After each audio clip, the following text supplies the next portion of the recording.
Welcome back to my study channel. Friends, हमारा आज का टॉपिक बहुत ही इम्पॉर्टेंट होने वाला है because in this video we are going to discuss remaining questions of 50 most expected MCQs practice set 18.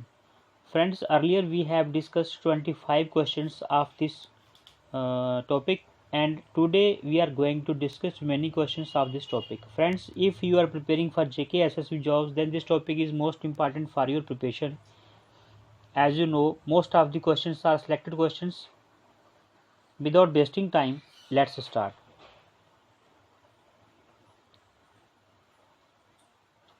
अभी जो क्वेश्चन नंबर 26 है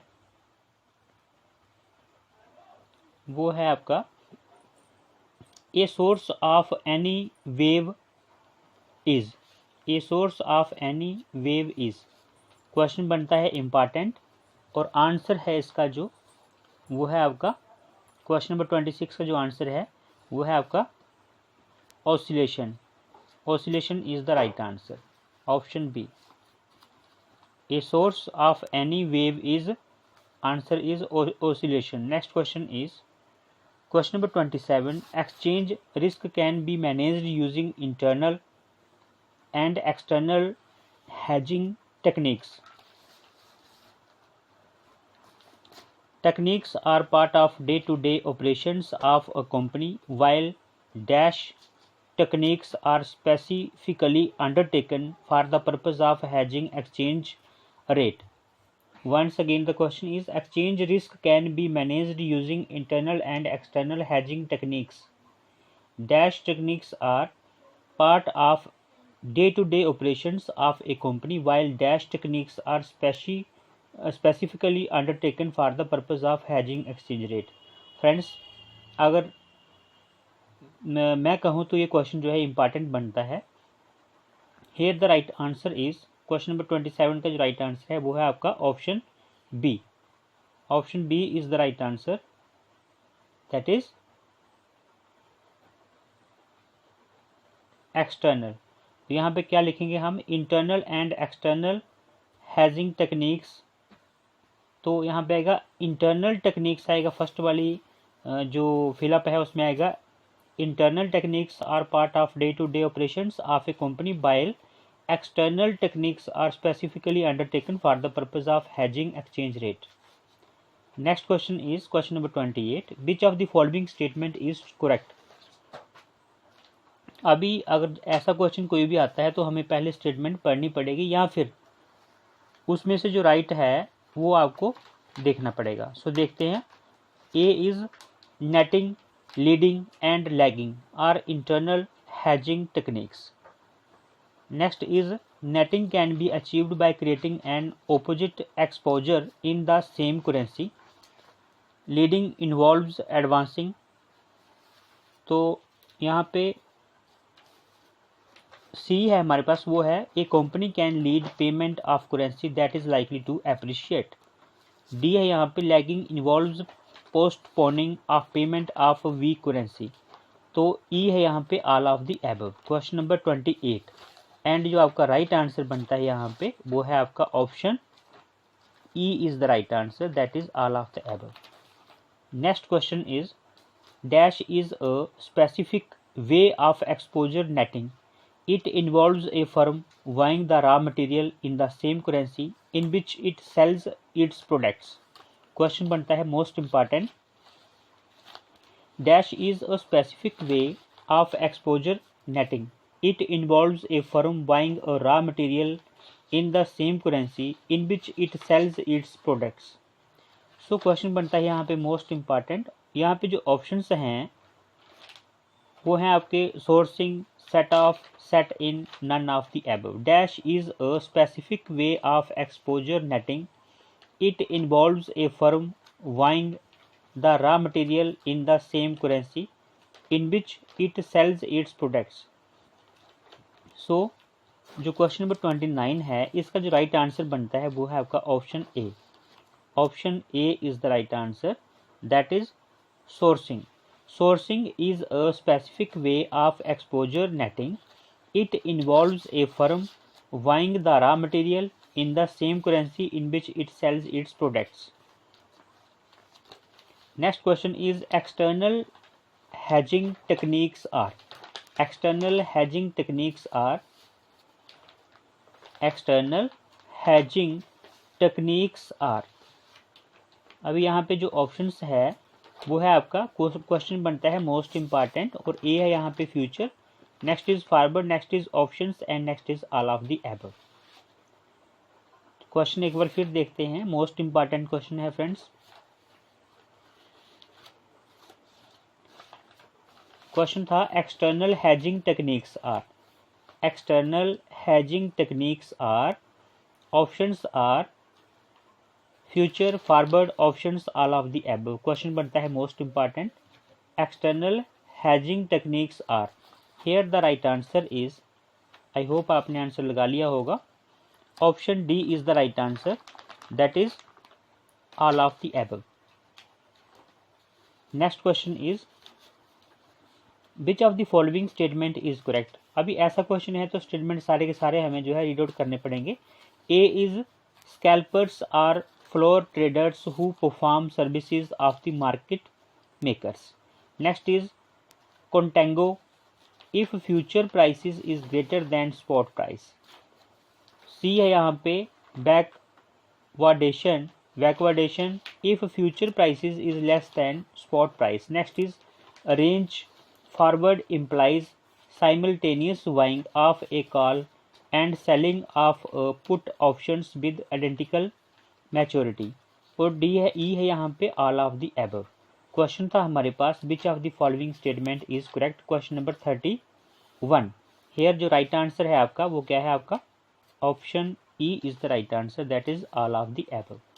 next question is which of the following statement is correct. ऐसे वाले question friends अगर आपने revise नहीं किए हैं तो थोड़े से टाइम कंज्यूमिंग होते हैं, बिकॉज यू नो पहले हमें सारी की सारी जो स्टेटमेंट्स हैं, जो भी ऑप्शंस दिए हैं वो पढ़ने पड़ेंगे, उसके बाद में ही आंसर टिक कर सकते हैं हम। विच of the following statement is correct answer, question बनता है इंपॉर्टेंट। यहाँ पे जो ऑप्शंस हैं वो हैं a long position involves buying the assets first and selling it later. अभी फर्स्ट जो हमारे पास ऑप्शन है वो क्या है, a long position involves buying the assets first and selling it later, ये है हमारी फर्स्ट स्टेटमेंट। नेक्स्ट है ए short position involves selling the assets first and buying it back later. C is a trader writes a call options without actually owning the underlying stock, it is called a naked call। एक बार फिर देखिए, if a trader writes a call option without actually owning the underlying stock, it is called a naked call। D है all of the above। Question number 32 और right answer है इसका friends option D, that is all of the above. ये सारी की सारी जो statements हैं वो क्या है आपकी करेक्ट हैं। Next question is question number 33, which of the following statement is correct. A is a bull spread in is a combination of options created to profit from a rise of in prices of the underlying assets. B is a bear spread is a combination of options created to profit from a fall in prices of the underlying assets। C is a butterfly spread involves for identical options with the same expiration date but with different exercise price। और D है यहाँ पे all of the above। Bull spread है, beer spread है और butterfly spread है। तो यहाँ पे विच of the following statement is correct answer is question number 33 and the right answer is option D, that is all of the above.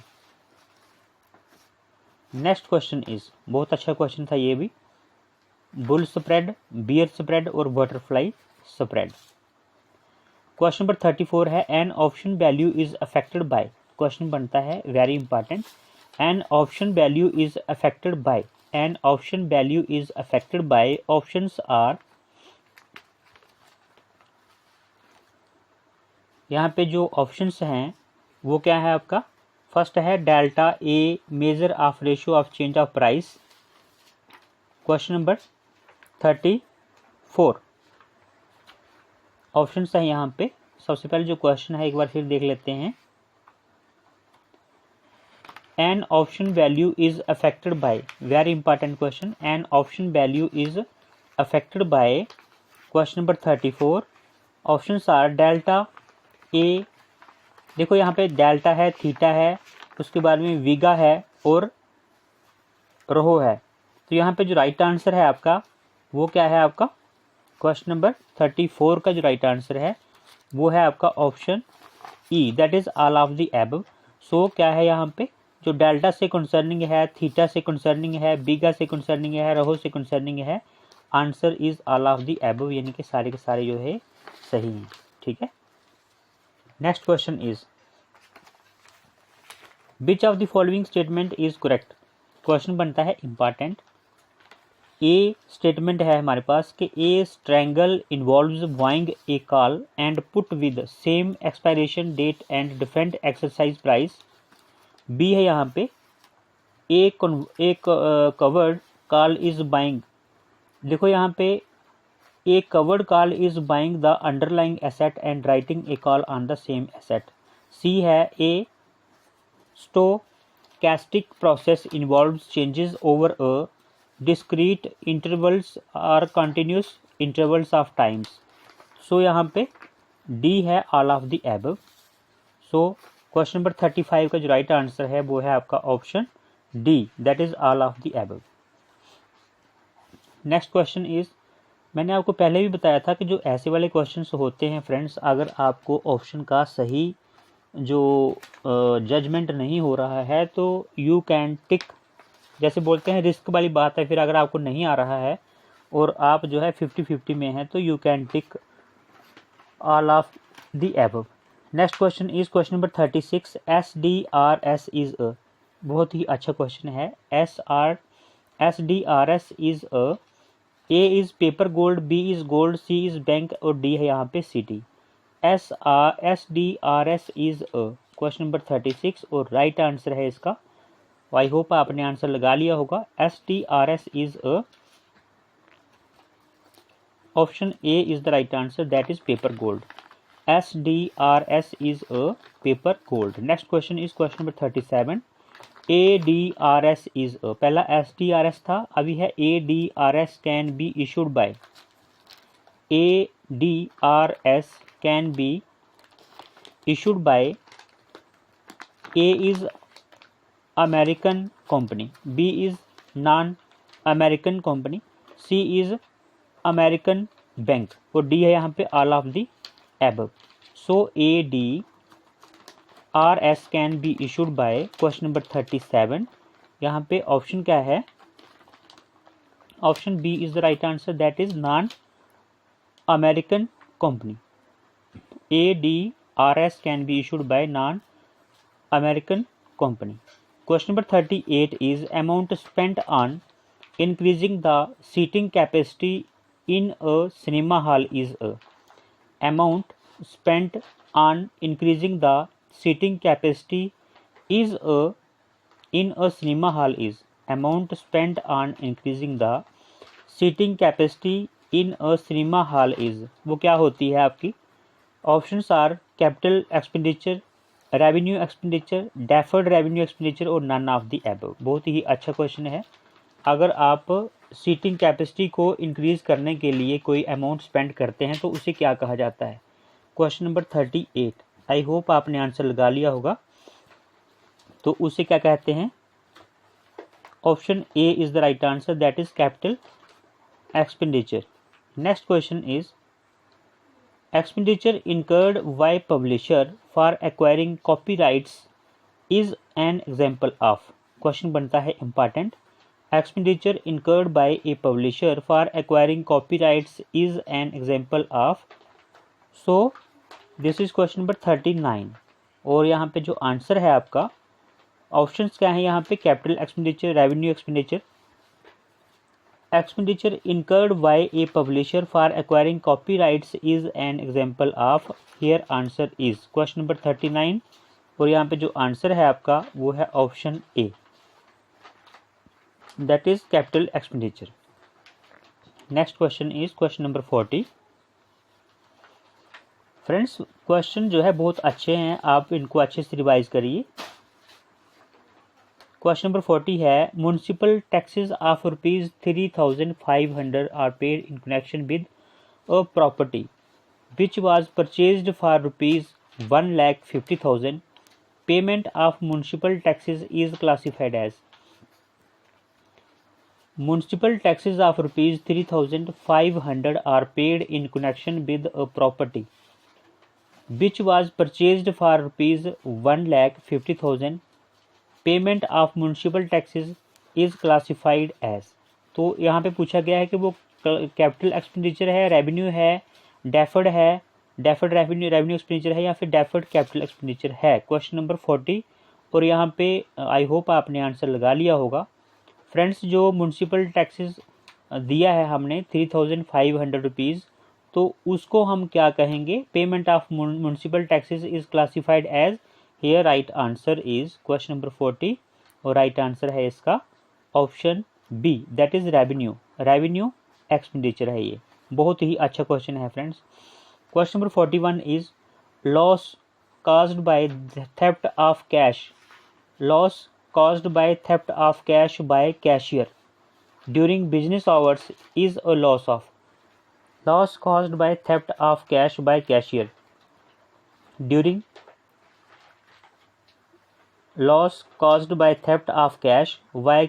during business hours is a loss of। Most important question है।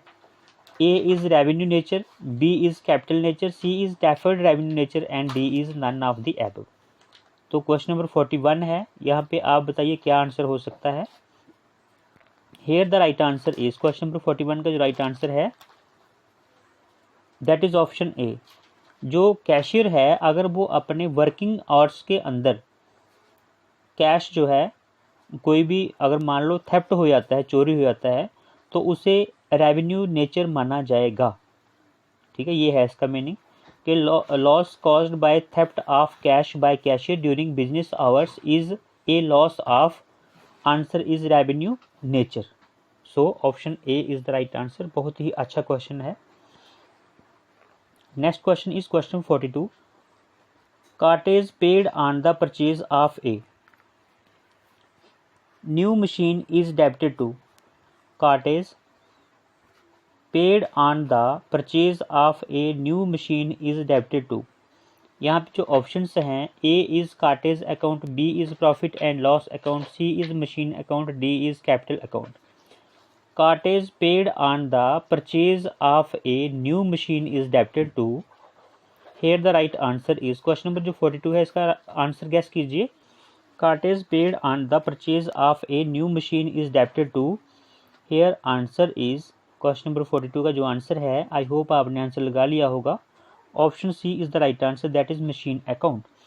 Question number 43 is which of the following receipts is of revenue nature. Question बनता है most important, which of the following received is of revenue nature. Question number 43 first है जो option वो क्या है, amount realised from sale of investments, B is dividend received on investments, C है यहाँ पे amount borrowed from A bank और D है यहाँ पे compensation received from municipal corporation. Which of the following receipts is of revenue nature. यहाँ पे question number 43 का जो राइट आंसर है वो है आपका option B. Option B is the right answer, that is dividend received on investments. Question था which of the following receipts is of revenue nature. तो जो अमाउंट रियलाइज्ड है वो है डिविडेंड रिसीव्ड है, अमाउंट बारोड है या फिर कॉम्पनसेशन रिसीव्ड है। तो यहाँ पे जो राइट आंसर है आपका received is of revenue nature. यहाँ पे राइट आंसर है क्वेश्चन नंबर 43 का option B, that is dividend जो है, dividend received is of revenue nature. This is the right answer. Next question is question number 44। When a fixed asset is acquired on hire purchase terms, such an asset is। When a fixed asset is acquired on hire purchase terms, such an asset is। Question number 44। Here the right answer is, पहले options देखते हैं। Not shown in the financial statement because ownership does not vest in the enterprise। B है shown in the books at the amount paid, और C है shown in the books at cash value, D यहाँ पे है shown in the books at hire purchase price. So when a fixed asset is acquired on hire purchase terms such an asset is. Question number 44 and the right answer is when a fixed asset is acquired on higher purchase terms such an asset is. Here the right answer is option C, shown in the books at cash value. Option C is the right answer. Question number 44 का जो है option C is the right answer. When a fixed asset is acquired on higher purchase terms such an asset is shown in the books at cash value. This is the right answer. Question number 45 is which of the following is an example of a revenue for the purpose of AS9. Question बनता है important. Which of the following is an example of revenue for the purchase of AS9? AS9. So which of the following is an example of a revenue for purpose of AS9. For the purpose है यहाँ पे AS9. So appreciation in the value of a fixed asset. Question number 45 और ये इसका right answer है. पहले options देखते हैं. Which of the following is an example of revenue for the purpose of AS9? First is appreciation in the value of a fixed asset. Next क्या है इसका? B is gain resulting from changes in foreign exchange rates. C है royalties receivable. So D है यहाँ पे realized gain resulting from the discharge of an obligation at less than its carrying amount. So here the right answer is question number 45. क्या पूछा था इन्होंने हमें? इन्होंने बोला था Which of the following is an example of a revenue for the purpose of AS9? तो अगर AS9 की बात चलती है फ्रेंड्स तो here AS9 से जो रिलेटिव है वो है royalties receivable. Option C is the right answer. This is the right answer, this one. Next question is question number 46. In case of service transactions when performance consists of the execution of a single act, revenue recognition takes place by. Question बनता है important. In case of service transactions when performance consists of the execution of a single act, revenue recognition takes place by. Options हैं accrued method, B है यहाँ पे proportionate completion method, C है completed service contract method, D है यहाँ पे consistency method. So here the right answer is question number 46 का जो राइट आंसर बनता है वो है आपका option C, that is completed service contract method. Next question is question number 47. Depreciation as the term is used in accounting means. Depreciation as the term is used in accounting means. Depreciation की बात हुई यहाँ पे. As the term is used in accounting means. A is physical deterioration of a fixed asset. B is decline in the market value of an asset. C is allocation of the cost of fixed asset over its useful time life. और D है यहाँ पे marketing. जो D है वो है आपका making a provision for the replacement of the fixed asset. Depreciation की अगर बात की जाए क्वेश्चन नंबर 47 तो यहाँ पे जो राइट आंसर बनता है depreciation as the term is used in accounting means. Option C is the right answer, that is allocation of the cost of fixed asset over its useful life. This is the right answer. Next question is question number 48. बहुत ही अच्छा question है. In which of the following methods the asset account appears at its original cost throughout its life? In which of the following method the asset account appears at its original cost throughout its life? A is annuity method, B is depreciation fund method, C is sum of years digits method, D is machine or rate method. So In which of the following methods the asset account appears at its original cost throughout its life? Question number 48 और answer बनता है यहाँ पे option B, depreciation fund method. This is the right answer. Question था in which of the following methods the asset account appears as its original cost throughout its life? Answer is depreciation fund method. Depreciation fund method, the asset account appears at its original cost throughout its life.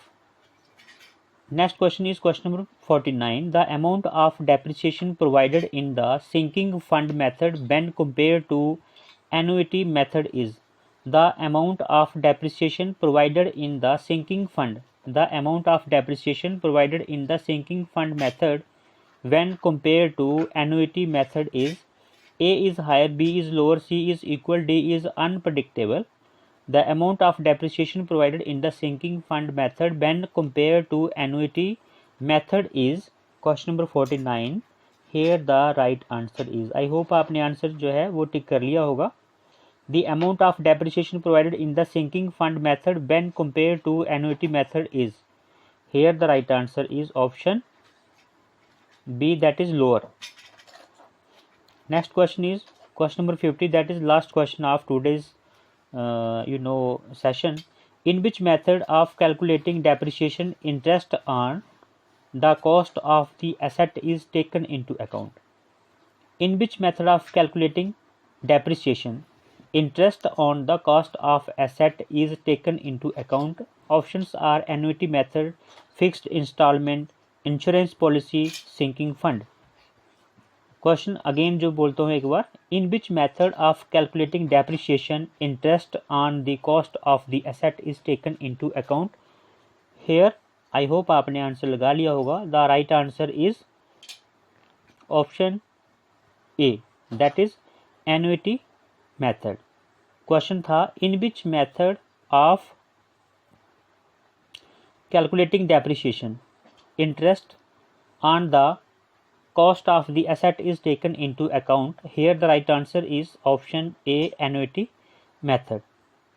In annuity method of calculating depreciation, interest on the cost of the asset is taken into account. So friends, today we have completed 50 questions of this topic. I hope आपको ये video अच्छा लगा होगा। Friends, if you are new on my channel, please subscribe my channel and press the bell icon to get all latest videos. Friends कोई बात नहीं, अगर 1 week तक जो है आपके एग्ज़ाम डिले हो जाते हैं तो there is no need to be worry about your exam, because 1 week जो है कब बीत जाएगा आपको पता भी नहीं चलेगा। सो अपनी जो आपकी जो स्टडी है, आपकी जो प्रिपरेशन है, उसको आप जो है धीमा मत कीजिए, उसको ढीला मत कीजिए, ठीक है। उसको जो है कंटिन्यू रखिए, because exam is very near. और फ्रेंड्स ऐसा मौका बार बार नहीं मिलेगा। बहुत ही अच्छी जॉब है, वैसे तो जॉब कोई भी बुरी नहीं होती, बट बहुत ही अच्छी जॉब है। तो आप जो है अपनी प्रैक्टिस जो है, आपकी जो प्रिपरेशन है उसको कंटिन्यू रखिए, मोरल जो है वो डाउन मत कीजिए। मैं देख रहा हूँ 1-2 दिन से कि काफ़ी लोग जो है अभी वीडियोस वगैरह जो है वो देखना छोड़ गए हैं, या फिर प्रिपरेशन को थोड़ा सा कम कर दिया है, क्योंकि एग्ज़ाम जो है उनको लग रहा है कि यहाँ पे अभी डिले हो जाएगा। फ्रेंड्स कोई बात नहीं, होने दो, 1 हफ्ता या 10 दिन डिले होने से कोई फ़र्क नहीं पड़ेगा। आपके पास समय है, आप प्रिपरेशन अच्छे से कीजिए। So friends, thanks for watching this video. मिलते हैं नेक्स्ट वीडियो में, तब तक के लिए prepare well, perform well. Bye bye.